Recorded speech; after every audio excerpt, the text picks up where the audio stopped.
Howdy folks, I'm out here with Gulf Coast Fit. I'm out here on this brisk morning, warming my body up, warming these old bones up.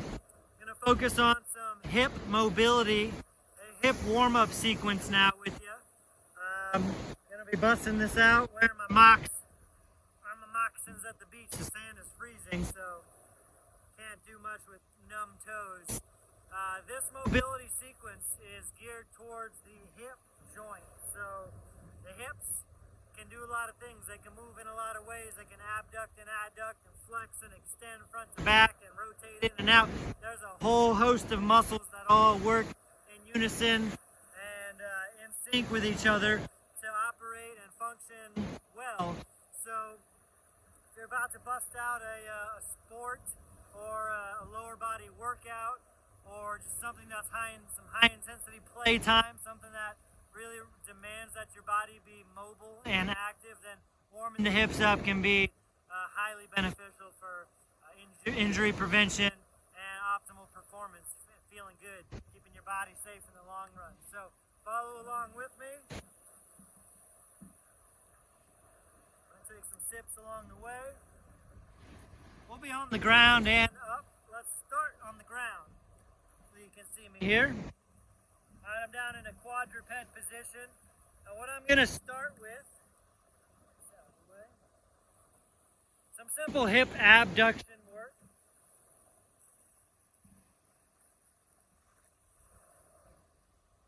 Now here I'm really firing up the glute medius. I'm externally rotating the hip.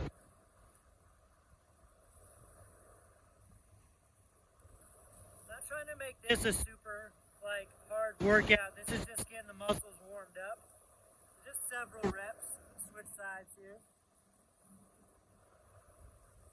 When I'm doing this, and I'm stiff, cold, and sore, tight, so do as I say, not as I do necessarily. Try to keep your hips still and level. We don't want to roll the body with your leg. We really want to isolate the hip joint as much as possible.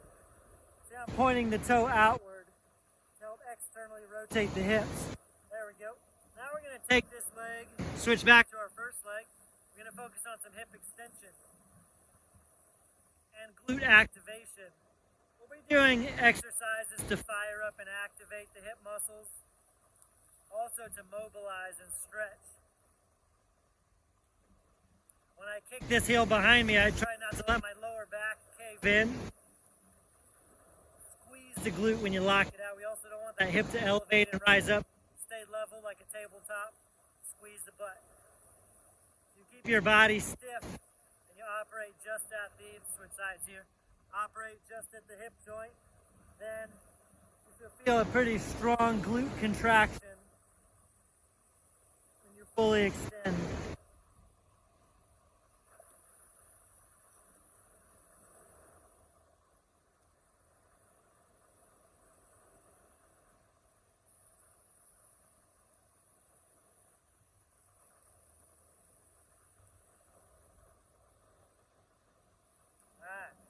Get some blood in the muscles, in your butt muscles. Go and hop up to your feet with me. Alright, now in this standing position, we're going to do something a little similar. It's going to come up and around, some external and internal hip circles. Now when you're doing this, you want to keep your body as linear, as vertical as possible, nice and stacked. Again, so we're isolating primarily the hip joint. Now every time I lift my hip up, forward, or backwards for these high hurdles, I call these high hurdles, or you can call them hip circles, I push down into the opposing leg. Switch sides. So when you push down in your anchored leg, that helps keep you a little more stable.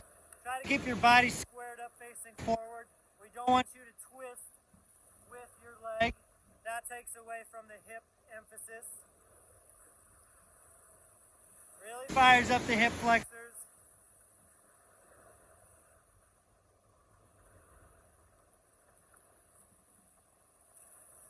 As you can tell, I'm not a balancing king early in the morning when I'm cold and tight.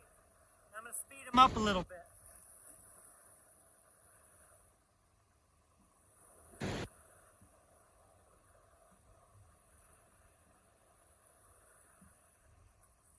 take it a step further after this.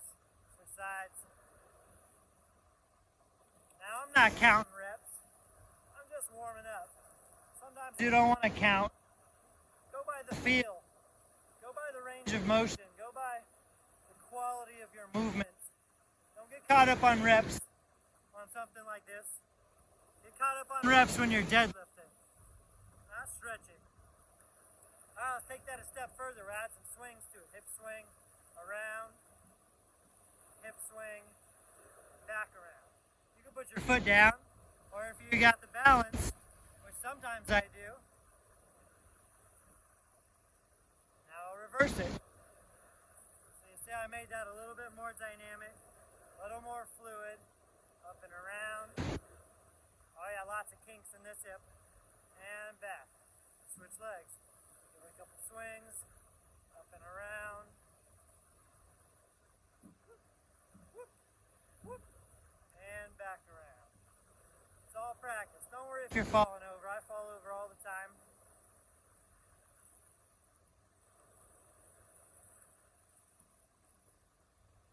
Alright. I'm going to hit some lateral swings now. It's good if you, sometimes it's helpful if you have a wall or a chair to hold on to. But lateral swings, just like they sound, side to side. Now we're working in the frontal plane, swinging in the frontal plane. Body's working a little bit in the transverse plane.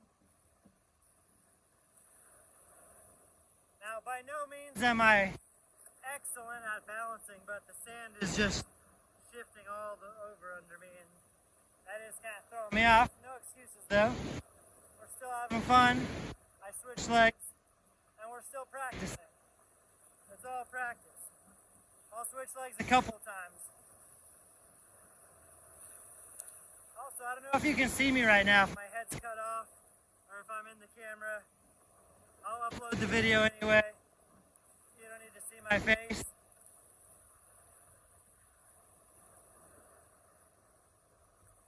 A little bit better balance on that side, it seems like.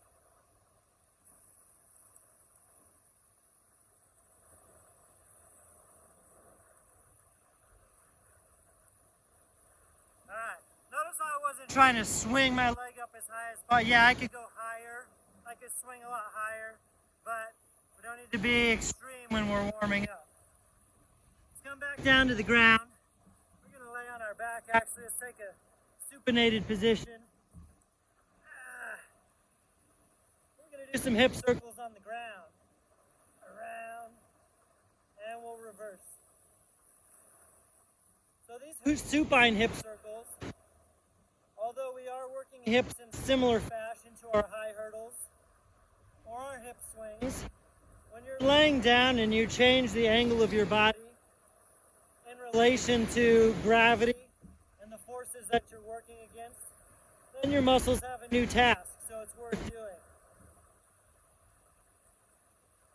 I'm thinking about my knee making a big circle, and also my tippy toes making a big circle. Switch sides. Oh, this left side is kinky. This is good for it. If you feel some snap, crackle, and popping in your joints when you move around, when you're stretching and warming up, that's fine. Just synovial fluid, gases moving around. The joint actually helps lubricate your joint. I can definitely tell my left hip is more limited in range of motion, at least on these hip circle exercises. It's always good to take notes, mental notes, from right to left side if your mobility is lacking. Sometimes you can place a little more emphasis on that side. Invest your money or energy where you need it. Let's come back up to a standing position. Now we're going to focus on our deep hip adductors and internal rotators. We're going to take a wide stance. We're going to hinge over so I can touch the ground, hips up high, and you're simply going to shift the hips side to side. And it doesn't take much here, but when I shift side to side, I feel deep stretch in the adductors of my hips, the gracilis, sartorius, adductor longus, adductor brevis, adductor magnus. Those may be right or wrong, just trying to regurgitate textbook stuff from college, that's always fun.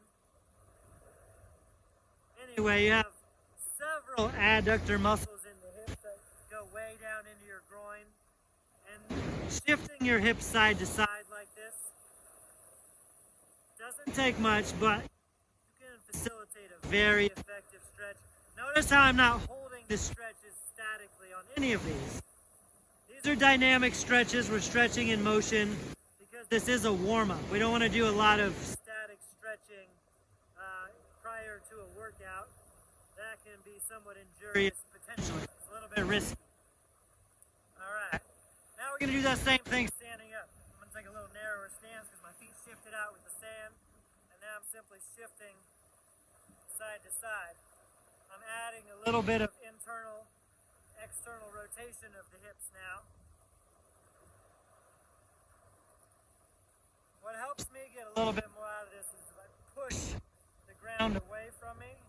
Feel that across here. Push the ground away from me. Look sassy with it, perhaps. Coffee's starting to settle in, so I'm feeling a little sassy. Alright, last up we're going to do some deep squat pulses. This is to focus on the bottom of your squat, and although this does require ankle, knee, and hip mobility, we're doing it for the hips. So come on down into the bottom of your squat. Even if your heels are coming off the ground a little bit, we're keeping these dynamic again. A little ballistic here.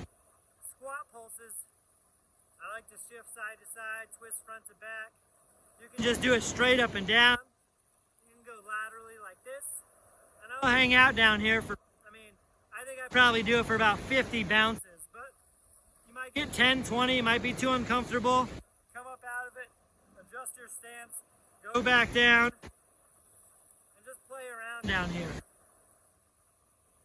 Expose your joints to areas in which they rarely are exposed.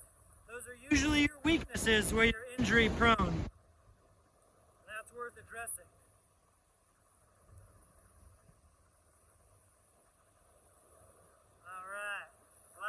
Just like our shoulder warm-up, we're going to shake these hips out. Shake it out, do the twist, swing, high hurdle. Doesn't need to be super structured when you're shaking it. Just have a blast with it. A little internal and external rotation. Now you can see how I dance. A little shimmy.